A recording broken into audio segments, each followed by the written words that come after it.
우리에게 주시는 하나님의 말씀은 베드로전서 2장 18절에서 25절 말씀입니다. 찾으신 줄 알고 제가 봉독하겠습니다. 사환들아, 범사에 두려워함으로 주인들에게 순종하되 선하고 관용하는 자들에게만 아니라 또한 까다로운 자들에게도 그리하라. 부당하게 고난을 받아도 하나님을 생각함으로 슬픔을 참으면 이는 아름다우나 죄가 있어 매를 맞고 참으면 무슨 칭찬이 있으리요. 그러나 선을 행함으로 고난을 받고 참으면 이는 하나님 앞에 아름다우니라. 이를 위하여 너희가 부르심을 받았으니 그리스도도 너희를 위하여 고난을 받으사 너희에게 본을 끼쳐 그 자취를 따라오게 하려 하셨느니라. 그는 죄를 범하지 아니하시고 그 입에 거짓도 없으시며 욕을 당하시되 맞대어 욕하지 아니하시고 고난을 당하시되 위협하지 아니하시고 오직 공의로 심판하시는 이에게 부탁하시며 친히 나무에 달려 그 몸으로 우리 죄를 담당하셨으니 이는 우리로 죄에 대하여 죽고 의에 대하여 살게 하려 하심이라. 그가 채찍에 맞음으로 너희는 나음을 얻었나니 너희가 전에는 양과 같이 길을 잃었더니 이제는 너희 영혼의 목자와 감독 되신 이에게 돌아왔느니라. 아멘. 베드로 사도는 로마 제국의 각지에 흩어져 살고 있는 고난의 삶을 살아가는 나그네 같은 성도들을 위해서 너희는 삼위 하나님께서 한 마음으로 한 사역으로 구원을 베풀어 주신, 그래서 그 구원을 가진 사람이라는 확신으로 이 베드로 전서를 시작합니다.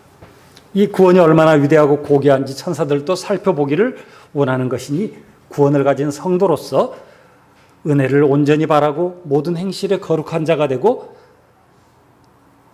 나그네로 있을 때를 두려움으로 지내라고 권면합니다.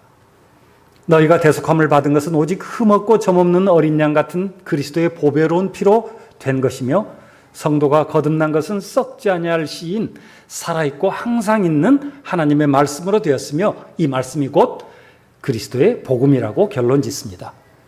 그리고 이어서 2장에서 사도는 건축자들이 버린 돌이 하나님이 택하신 보배로운 모퉁이 돌이며 산돌이신 예수 그리스도라고 강조합니다. 예수 그리스도의 놀라운 덕을 선포하게 하려고 신자를 보배로운 돌에 연결하여 거룩한 제사장이 되기까지 신령한 집을 세워 가신다고 증언합니다.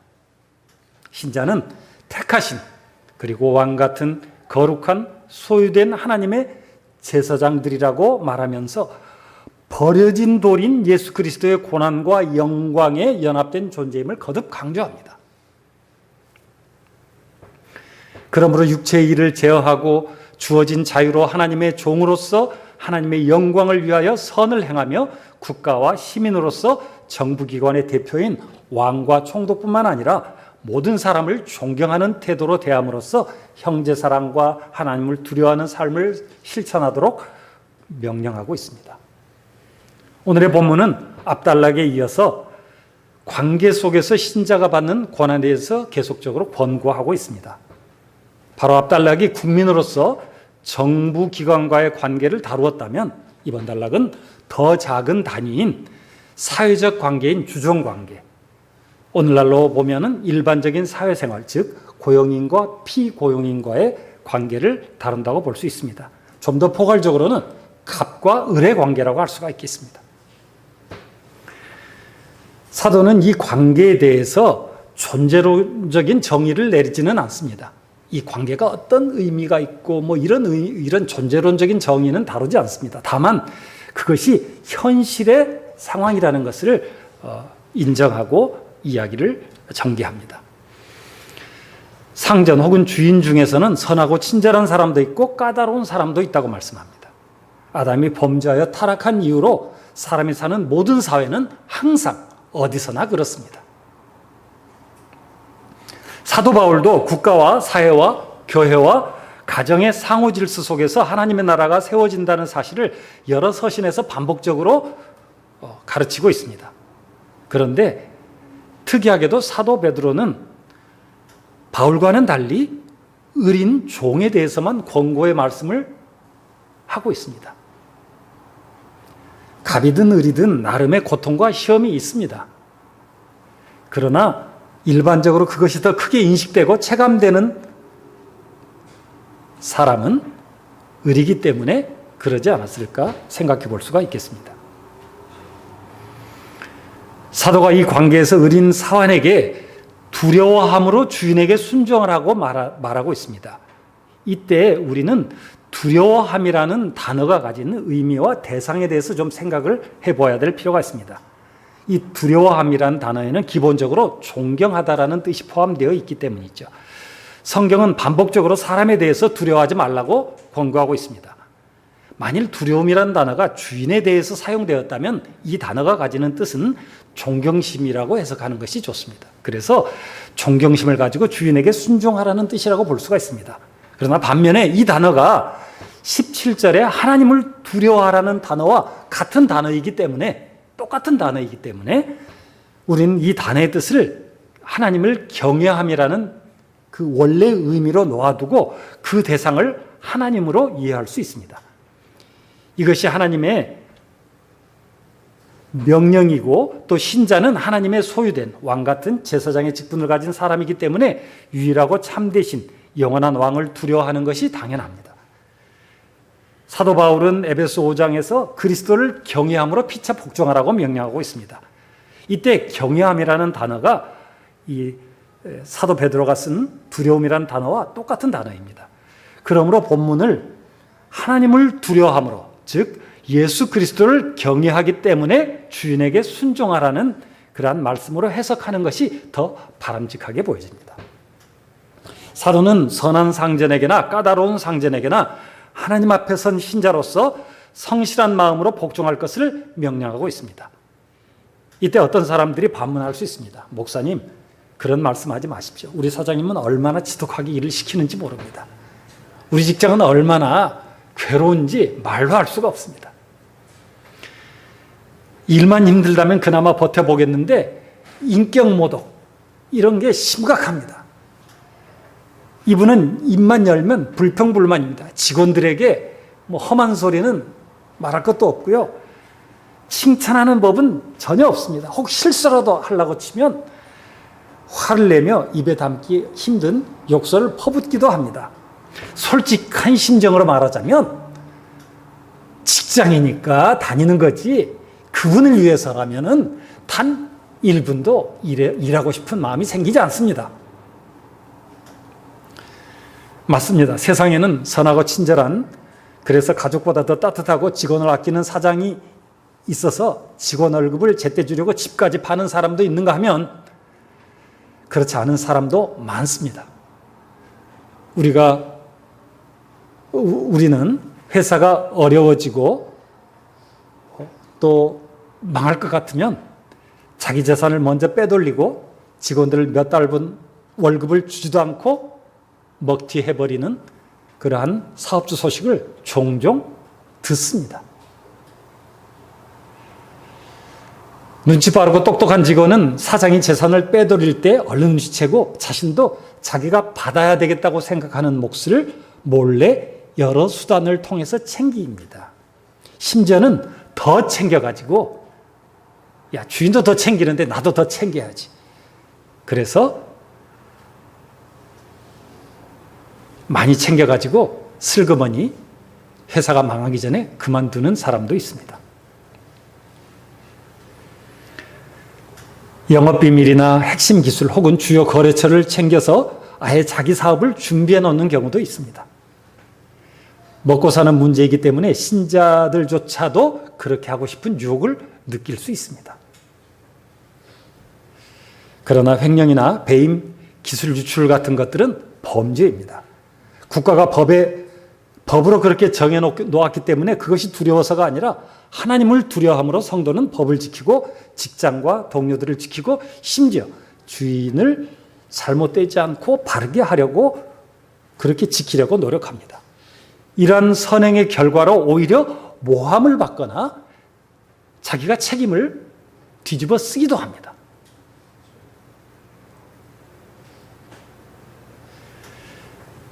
그렇지만 그것을 각오하고 그렇게 하는 사람이 있습니다. 지혜란 계산을 해야 할 때와 계산을 해서는 안 되는 것을 말씀으로 분별하여서 그 기준에 따라서 실천하는 삶을 지혜로운 삶이라고 우리는 성경에서 배웁니다. 이렇게 하는 것은 오해를 받고 심지어 자기가 모든 책임을 뒤집어 쓸 수 있는 위험을 감수하면서까지 이렇게 정직하게 바른 길을 선택하는 이런 삶은 쉽지 않으며 고난을 동반을 합니다. 그래서 사도는 즉시 고난을 견디는 신자에게 놀라운 위로와 격려의 말씀을 우리에게 주고 있습니다. 그것은 성도가 고난을 받고 참으면 하나님 앞에서 아름답다는 말씀입니다.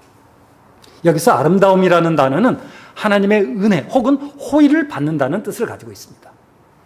본문은 두 가지 경우를 말하고 있습니다. 두 가지 경우에 아름답다라고 표현하고 있습니다.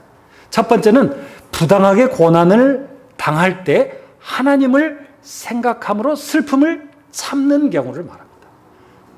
부당하게 고난을 당할 때 하나님을 생각함으로 슬픔을 참는 경우 하나님은 이것을 아름답다라고 인정하십니다. 사람은 억울한 고난이 다가오면 화가 납니다. 저도 아버지한테 어렸을 적에 꾸중을 들을 때마다 마음속에서 너무 억울해서 막 눈물 나고 아무 말도 못하고 그냥 억울함에 그냥 분에 겨워서 그랬던 기억들이 많이 있어요. 내 심정은 그렇지 않은데, 내 본심은 아닌데 왜 아버지는 나를 저렇게 이해하실까?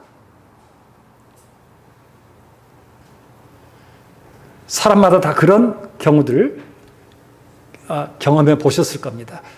그런데 이 하나님을 위해서, 하나님의 말씀을 따라서, 하나님의 말씀에 순종하기 위해서 그런 일을 당할 때도 똑같은 그런 심정이 들 수가 있다는 이야기죠. 누명을 벗을 뾰족한 방법이 없을 때는 속이 탈 것입니다. 사람들이 나를 신실한 그리스도인으로 알고 있어서 화를 낼 수조차 없습니다. 평소에 함께 어울리던 사람들도 눈치를 보면서 한 걸음 뒤로 물러날 때면 배신감이 들면서 슬퍼질 것입니다. 대부분의 사람들은 함께 그 모함받고 누명을 쓰는 일에 같이 참여하려고 하지 않습니다. 이때 슬픔이 깊어지면 사람은 포기하고 싶어집니다. 보통 사람이 포기하는 지점은 누구와도 연결되어 있지 않은 것처럼 느껴지는 때입니다. 외로울 때 포기하고 싶어지죠. 너무 외로우면, 너무 고독하고 단절되어 있다고 느껴지면 포기하고 싶어집니다. 그래서 많은 사람들이 집에서 편하게 TV로 운동 경기를 관람하는 대신에 운동장에 나가서 비가 와도 추워도 더워도 자기 팀 응원석에 앉아서 열광하면서 응원을 하기도 합니다. 함께 기뻐할 사람들이 옆에 있기 때문에 그것을 느껴보고 싶어서 운동장에 나가서 하는 경우가 많습니다.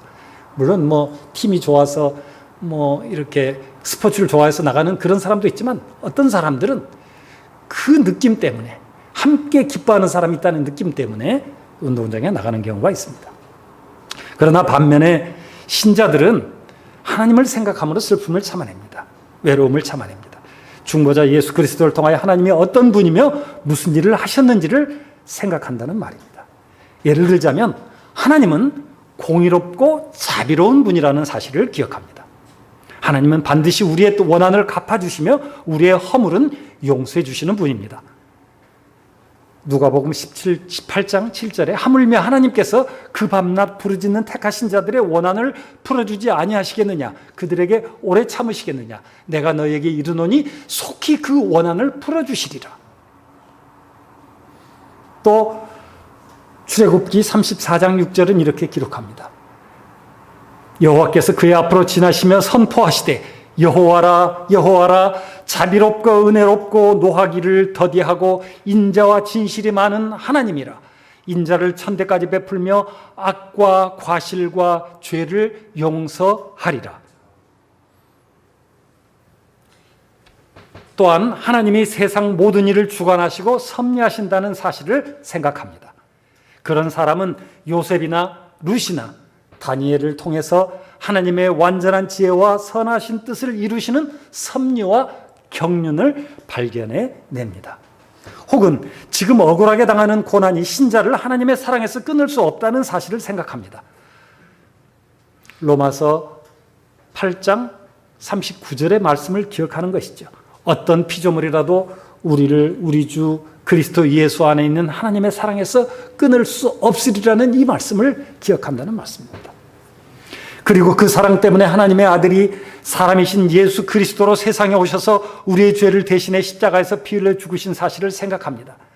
요한일서 4장 9절은 이렇게 기록하고 있습니다.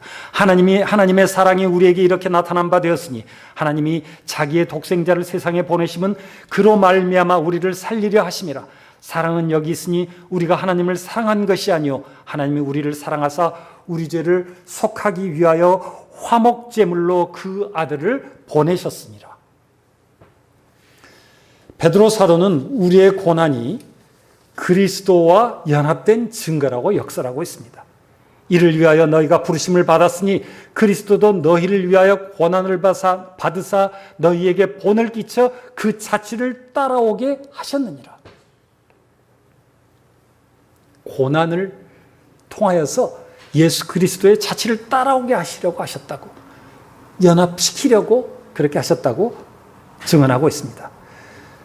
또한 그리스도를 위한 고난은 복이며 영광이라고 외치고 있습니다. 그러나 의를 위하여 고난을 받으면 복이 있는 자니 그들이 두려워하는 것을 두려워하지 말며 근심하지 말고 오히려 너희가 그리스도의 고난에 참여하는 것으로 즐거워하라. 이는 그의 영광을 나타내실 때에 너희로 즐거워하고 기뻐하게 하려 함이라. 너희가 그리스도의 이름으로 치욕을 당하면 복이 있는 자로다. 영광의 영 곧 하나님의 영이 너희 위에 계심이라. 주님은 고난을 통해 영광에 들어가셨습니다. 직접 이렇게 말씀하시지 않습니까? 그리스도가 이런 고난을 받고 자기의 영광에 들어가야 될 것이 아니냐 하시고, 또 바울은 우리가 예수 그리스도와 함께 영광을 받기 위하여 고난도 함께 받아야 할 것과 현재 고난은 장차 우리에게 나타날 영광과 비교할 수 없다고 증언하고 있습니다. 히브리서에서는 창조주 하나님이 구원의 창시자이신 예수 그리스도를 고난을 통하여 온전하게 하셔서 많은 자기 백성을 이끌어 영광에 들어가게 하심이 합당하다고 선포하고 있습니다. 그래서 신자는 불의한 고난을 참아낼 수 있으며 그 고난을 기꺼이 참아내는 존재인 것입니다. 두 번째로는 선을 행함에도 불구하고 받는 고난이 하나님 앞에서 아름답습니다. 성도는 주 예수 그리스도를 사랑하기 때문에 하나님을 기쁘시게 하려고 애쓰는 사람입니다. 이로써 그리스도를 섬기는 자는 하나님을 기쁘시게 하며 사람에게도 칭찬을 받느니라. 그리고 바로 이어서 바울 사도는 성도가 그리스도를 섬기기 때문에 자신의 권리를 연약한 지체를 위해 기꺼이 포기하도록 권면하고 있습니다. 고기도 먹지 아니하고 포도주도 마시지 아니하고 무엇이든지 내 형제로 거리끼게 하는 일을 아니함이 아름다우니라. 형제를 위한 일은 하나님 나라를 위한 일이며 이를 위해서 행하는 절제는 선한 행실입니다. 그러나 이 절제로 인한 사회생활은 많은 제약과 비난 혹은 어려움이 따라옵니다. 사회생활을 하면서 친교 모임이나 회식 자리에서 예의로 술을 마시는 상황도 여기에 해당할 수 있습니다. 취하지 않는 정도라 해도 기독교인에게 세상에 거는 기대 때문에 교회는 술을 금하고 있습니다. 이런 것을 절제함으로써 신자는 모임이나 조직 속에서 따돌림을 당할 수 있습니다. 있던 관계마저 점점 사라져갈지 모릅니다. 그러나 조직이나 사교 모임에 속해서 소속감을 통해서 누리는 만족보다 하나님의 순결한 백성으로 살아가는 것을 통해 누리는 만족이 비할 수 없이 크기에 기꺼이 절제하며 살아갑니다. 또한 이 절제를 통해서 하나님께서 자기 백성을 구원하는 일에 사용하실 것이라는 나의 성결한 삶과 나의 절제가 형제를 구원하는 일에 사용될 것이라는 그러한 기대와 기쁨 때문에 기꺼이 절제를 하며 살아가는 사람입니다. 혹시 나는 이것이 없으면 안 돼. 혹시 나는 이것은 포기할 수 없어라고 말할 만한 어떤 것이 우리의 최우선 순위에 있다면, 그리고 그것과 나 사이에, 나의 삶 사이에 하나님이 끼어들 수 없다면, 혹은 그것이 혹시 교회의 연약한 지체를 시험에 들게 하는 어떤 것이 될 수 있다면 우리의 삶은 그것에 대한 절제가 가능하도록 재조정이 반드시 필요합니다. 잘 살펴보면 우리는 누구나 이런 것들을 가지고 있습니다. 나는 예배 시간이라 할지라도 커피 이거 마시지 않으면 안 되라고, 그래서 예배 시간에 꼭 커피를 들고 들어오는 사람이 있다면, 그런데 그것 때문에 내 형제가, 내 자매가 왜 저 사람 예배 시간에 커피를 들고 와서 마시지라고 생각한다면, 커피를 내 삶 속에서 예배 시간만큼은 빼낼 수 있는 그러한 결단이 필요하다고 말하는 것입니다. 그것이 바로 하나님께서 아름답게 보시는 절제 중에 하나가 된다고 말할 수 있습니다. 본문에서 베드로는 선한 행실의 진정한 의미가 예수 그리스도의 본에 있다고 말하고 있습니다. 예수 그리스도는 거짓이 없고 죄도 없는 분입니다. 모욕받았어도 되갚지 않으셨고 박해를 받았어도 위협하지 않으셨습니다. 그런 분이 죄와 거짓으로 가득한 죄인을 대신해서 나무 십자가에 달려서 저주를 받으며 죽으셨습니다. 자기 백성인 우리를 죄에 대해서 죽고 의에 대해서 살도록 하시려고 말입니다. 십자가에서 죽을 줄 알고도 권력자들 앞에서 진리를 선포하기를 멈추지 않으셨고, 또한 살기 위해서 변명하지 않으셨습니다. 우리 주님은 모욕과 멸시와 박해와 채찍과 징벌을 당할 필요나 이유가 전혀 없는 분이셨습니다. 그러나 주님은 개선하지 않는 순수하고 온전한 사랑으로 죄인을 살리려 하신 고난을 당하셨기 때문에 그리스도의 고난은 택하신 백성을, 자기 백성을 따라오게 하시려는 본이 되셨습니다. 그러므로 선행이란 예수 그리스도의 본이라는 틀에서 적용될 때 완전해집니다. 부유 돕기나 봉사, 구제와 선교헌금 다 좋습니다. 선행이 분명합니다. 다만 예수님처럼 꼭 그렇게 하지 않아도 되는 만큼, 또는 그럴 이유가 없음에도 불구하고라는 순수한 사랑의 동기로, 그리고 상대방을 거룩하게 살도록 하려는 하나님의 뜻에 합당한 목적이 포함될 때 온전한 선행이라고 할 수가 있습니다. 그래, 선행을 해서 내 마음에 좀 만족감을 얻는다거나 어떤 주변으로부터 인정을 좀 받고 싶어서 하는 그런 동기나 목적 가지고는 온전한 선행이 될 수가 없다고 말하는 것입니다. 작은 예를 들어보겠습니다. 우리는 예배 전후에 인사를 나눕니다. 대부분 친한 사람끼리는 반갑게 인사하고 소소한 얘기를 즐겁게 나눕니다. 반면 제게도 역시 어려운 일입니다만은 처음 보는 교우나 내 스타일이 아니라고 생각되는 사람에게는 선뜻 인사하지 못합니다. 그리고 반드시 그렇게 해야만 할 이유도 사실은 없습니다. 물론 사교적이지 않은 성격 때문일 수 있습니다. 나는 진실하게 그 사람도 사랑하고 한 지체라고 생각하지만 먼저 다가가서 인사하지 못할 뿐이야라고 말한다면 혹시 자신에게 속고 있거나 자신을 속이고 있는 것은 아닐까요? 어떤 사람의 근황을 물어주고 공감하는 모습은 그 사람이 내가 사랑받고 있다고 느끼는 데 있어서 매우 중요합니다. 괜히 아는 체 하면 부담스러워할까 봐서 머뭇거리는 것은 배려라고 할 수가 없습니다. 교회 처음 나오거나 또는 혼자서 나오는 사람은 관심 가져주는 사람이 거의 없다는 이유로 교회에 정착하지 못하는 경우가 많습니다. 사소한 일 같아 보이는 찾아가는 인사가 사실은 사소하지 않습니다. 이 일은 용기와 순종하는 믿음이 필요한 일입니다. 자신에게 익숙한 영역을 넘어서는 인사는 그 자체로 그리스도를 위한 선행이며 복음과 선교의 시작점이 됩니다. 예수 그리스도의 순종이 하나님에게 가장 큰 기쁨이었듯이 신자가 예수 그리스도의 본을 따르는 선을 행할 때 하나님께 큰 아름다움으로 인정이 됩니다. 그러므로 신자는 고난을 기뻐하며 주님의 본을 따라갑니다. 사도들은 이 본을 따랐습니다. 사도행전 5장에서 사도들이 성전에서 생명의 말씀, 즉 그리스도의 말씀을 가르친 대가로 공회에 끌려가서 채찍을 맞았습니다. 그리고 그 결과를 41절, 42절은 이렇게 기록하고 있습니다. 공회의 지도자들이 가말리엘이 한 말을 옳게 여겨서 사도들을 불러 채찍질하고 예수의 이름으로 말하는 것을 금하고 놓으니 사도들은 그 이름을 위하여 능욕받는 일에 합당한 자로 여기심을 기뻐하면서 공의 앞을 떠나니라. 사도들은 채찍을 맞는 일, 예수 그리스도의 이름 때문에 채찍 맞는 일로 자신들이 부르심을 받았다는 사실을 기뻐하면서 공의 앞을 떠나갔습니다.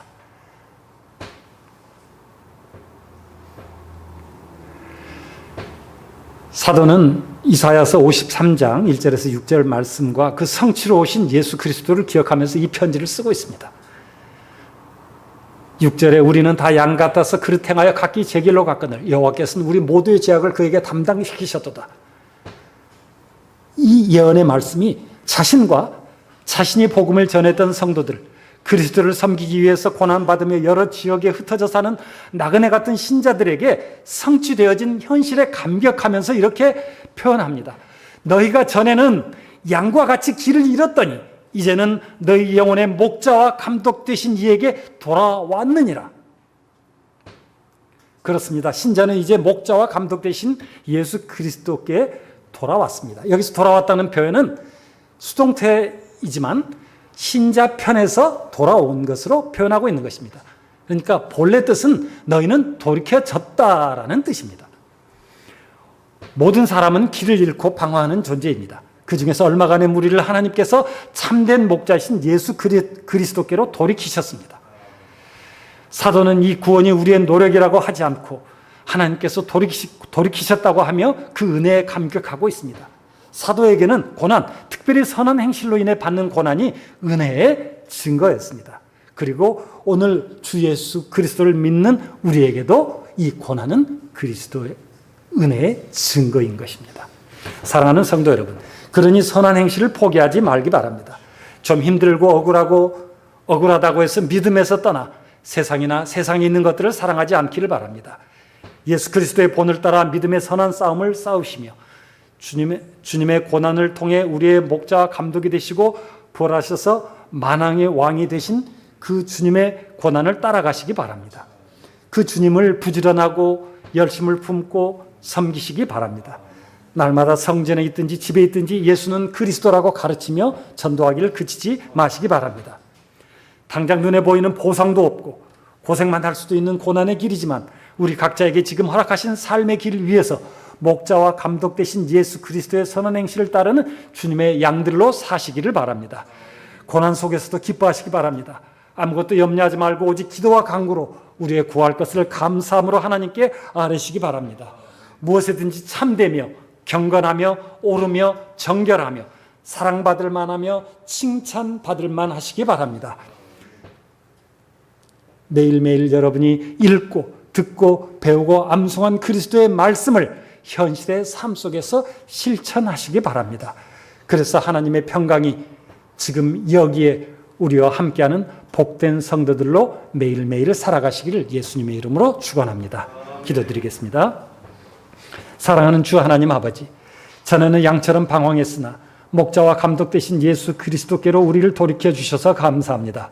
부당하게 고난을 받아도 하나님을 생각함으로 슬픔을 참고 진정한 선을 행하며 고난받으신 예수 그리스도의 본을 따라 오늘도 하나님 앞에서 온전히 행하도록 인도해 주시기를 원합니다. 하나님을 경외함으로 세상에서 겪게 되는 모든 부당함을 오히려 기뻐하며 오직 순전한 그리스도의 말씀을 읽고 듣고 배우고 암송하며 말씀에 순종함으로 하나님 앞에서 아름다운 인생을 살도록 인도해 주옵소서. 주 예수님의 이름으로 기도드립니다. 아멘.